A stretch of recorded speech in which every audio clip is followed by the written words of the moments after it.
પાસે જાઓ ને તો તમને સંકલ્પ કરાવે. હરિ ઓમ વિષ્ણુ વિષ્ણુ વિષ્ણુ શ્રીમદ ભગવતો મહાપુરુષસ્ય વિષ્ણુરાજ્ઞા પ્રવર્તમાનસ્ય બ્રહ્મણે દ્વિતીય પરાધે શ્વેત વારાહ કલ્પે. એમ કે કયો કલ્પ ચાલે છે? શ્વેત વારાહ કલ્પ. હમણાં શ્વેત વારાહ કલ્પ ચાલે છે. અને ભાગવતજીમાં જે કૃષ્ણની લીલા છે એ સારસ્વત કલ્પની લીલા છે. એટલે કલ્પનો ભેદ છે. દરેક કલ્પમાં બધા અવતારો થાય છે. ઘણી વાર આપણને થાય કે આ પુરાણમાં આ રીતે ભગવાનની કથા કહી છે, આ પુરાણમાં આ રીતે કથા કહી છે, તો સાચી કથા કઈ? તો કહ્યું કે બંને સાચી છે, કારણ કે કલ્પ ભેદથી આ લીલાઓ થાય છે. દરેક કલ્પના દ્વાપરમાં કૃષ્ણ અવતાર થાય છે. આપણે ત્યાં આચાર્યો અનેક એના પ્રમાણો છે, શાસ્ત્રોક્ત ચર્ચાઓ છે. પૂર્ણાવતાર સારસ્વત કલ્પના દ્વાપરમાં પ્રગટેલા કૃષ્ણને માનવામાં આવે છે. અને ભાગવતજીમાં એની લીલા છે. આખો એનો ઘણી શાસ્ત્રોક્ત મોટી ચર્ચા છે. તો આ કૃષ્ણ લીલા ગઈકાલે આપણે 10મા સ્કંદમાં પ્રવેશ કર્યો હતો.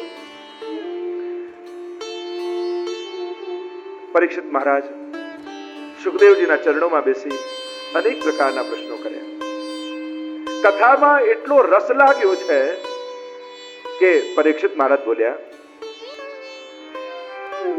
વિવૃત તર્ષૈ રૂપગીયમાના ભવૌષધાછોત્ર મનો વિરામા કૌતમ શ્લોક ગુણાનુવાદા પુમાન વિરજેત વિના પશુના. કોણ એવો આત્મઘાતી જીવ હશે જેને ભગવાનની કથામાં રસ નહીં આવતો હોય? આ તો ભવૌષધિ છે. પહેલા દિવસે વાત હતી ને કે આ તો દવાની જેમ, ઉપચાર કરજો, ઉપદેશ નહીં. અને આ કથા ઔષધિ છે. પેલી ઔષધિ કડવી હોય, આ તો પરમ મધુર છે. પેલી ઔષધિ તો અમુક માત્રામાં લેવાની હોય, આ તો પી બતાવ. મુહુરહો રસિકા ભૂઈ ભાવુકા, વારંવાર પીવાની. પેલી ઔષધિ તો રોગ જાય પછી બંધ કરી દેવાની. આ ઔષધિ તો મોક્ષ મળ્યા પછી પણ પીતા રહેવાનું. પેલાનો તો સમય નક્કી હોય કે સવારે સાંજે. આ તો અખંડ પાન છે. ભવરોગને દૂર કરનારી આ ઔષધિ છે. ગઈકાલે આપણે કથા જોઈ હતી. નંદ મહોત્સવનો આનંદ લીધો હતો. આપણે ત્યાં ઉત્સવ પણ અનેક પ્રકારના છે. નિત્ય ઉત્સવ, નૈમિતિક ઉત્સવ, પાર્વણિક ઉત્સવ, પાટોત્સવ, મહામહોત્સવ, અનેક પ્રકારના ઉત્સવ આપણે ત્યાં ઉજવાતા હોય છે. ઉત્સવ કહેવાય કોને? તો મહાપ્રભુજી કહે, ઉત્સવ નામ મનસઃ સર્વ વિસ્માર કાલાદ. મનમાં જાગેલો એવો આહલાદ જે સર્વ લૌકિકની વિસ્મૃતિ કરાવી દે, એ ઉત્સવ છે. ઉત્સવનો આનંદ લેતા લેતા માણસ સર્વ લૌકિક ભૂલી જાય, એનું ચિત્ત ભગવાનમાં લાગી જાય. 10મા સ્કંદે નિરોધ લીલા છે ભગવાન. આપણે દ્વિતીય સ્કંદમાં જોયું હતું. 3જા સ્કંદથી લઈ 12મા સ્કંદ સુધી દશવિધ ભગવાનની લીલાઓનું વર્ણન છે. અત્ર સર્ગો વિસર્ગસ્થ સ્થાનમ પોષણ મૂતય મનવંતરેશાનુ કથા નિરોધો મુક્તિરાશ્રય. તો આ નિરોધ લીલા એ 10મા સ્કંદની લીલા છે. નિરોધનો અર્થ થાય પ્રપંચ વિસ્મૃતિ પૂર્વક ભગવદ આસક્તિ નિરોધ. એમ મહાપ્રભુજી વ્યાખ્યા કરે છે. પ્રપંચની વિસ્મૃતિ થવી અને ભગવાનમાં આસક્તિ થવી, એ જ ભક્તનો ભગવાનમાં નિરોધ છે. આ 10મા સ્કંદમાં પ્રભુ સઘળી લીલાઓ કરશે, એનું એક જ ઇન્ટેન્શન, એક જ ઉદ્દેશ્ય હશે કે ભક્તનો સંસાર ભૂલાય અને ભક્તનું મન ભગવાનમાં લાગી જાય. આ નિરોધ વ્યાખ્યા થઈ.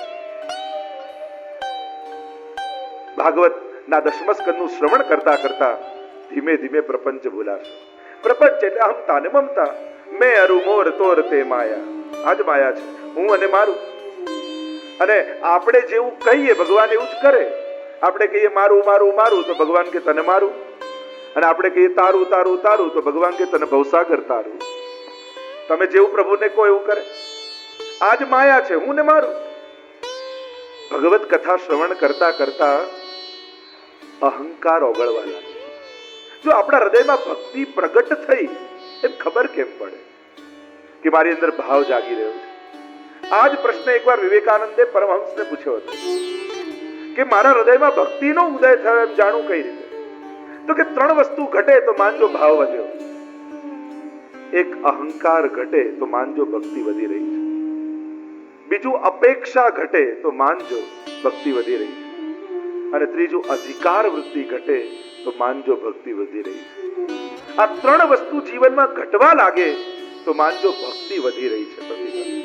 क्योंकि भक्ति का व्याख्या ही नारद जी भक्ति सूत्र में करते हैं, प्रतिक्षण वर्धमानम, जो क्षण क्षण में बढ़े वही भक्ति. આપણી તકલીફ હોય, શરૂઆતમાં આપણો ગ્રાફ આમ ઊંચો હોય, કથા સાંભળીએ, સત્સંગ કરીએ, સેવા કરીએ, એવો ભાવનો ઉમળકો આવે અને પછી ધીમે ધીમે ધીમે ગ્રાફ નીચે જવા લાગે. ક્ષણે ક્ષણે વધે એનું નામ ભક્તિ છે. 3 વસ્તુ ઘટે, અહંકાર ઘટે, ઈગો ઘટવા લાગે, અધિકાર વૃત્તિ ઘટવા લાગે અને અપેક્ષા ઘટવા લાગે. તો આ પ્રપંચની વિસ્મૃતિ અને ભગવાનમાં આસક્તિ એ નિરોધ. આ નિરોધ એટલે જે ક્ષણે તમને એમ લાગે ને હવે પ્રભુ તમારા વગર નહીં ચાલે, એ જ ક્ષણે ભગવાનને પણ મનમાં એમ થાય મને પણ હવે તારા વગર નહીં ચાલે. જે ક્ષણે આપણને એમ લાગે ભગવાન તારી પાસે કંઈ નથી જોઈતું, તારી જરૂર છે, એ જ ક્ષણે ભગવાનને મનમાં પણ એમ થાય મારે પણ તારી પાસે કંઈ નથી જોઈતું, તારી જરૂર છે. પરસ્પર નિરોધ છે. જે ક્ષણે તમે ભગવાન વગર નહીં રહી શકો, એ ક્ષણે ભગવાન પણ તમારા વગર નહીં રહી શકે. ભગવાન મળતા કેમ નથી એનો એક જ જવાબ છે, આપણને ભગવાન વગર ચાલે છે એટલા માટે. જે ક્ષણે એમ થાય કે હવે નહીં ચાલે, એ ક્ષણે પ્રગટ થઈ જશે. પરસ્પર નિરોધ. આપણે ત્યાં વાર્તા સાહિત્યમાં શેઠ પુરુષોત્તમ દાસના દીકરા ગોપાલદાસની વાર્તા આવે, 84 વૈષ્ણવ.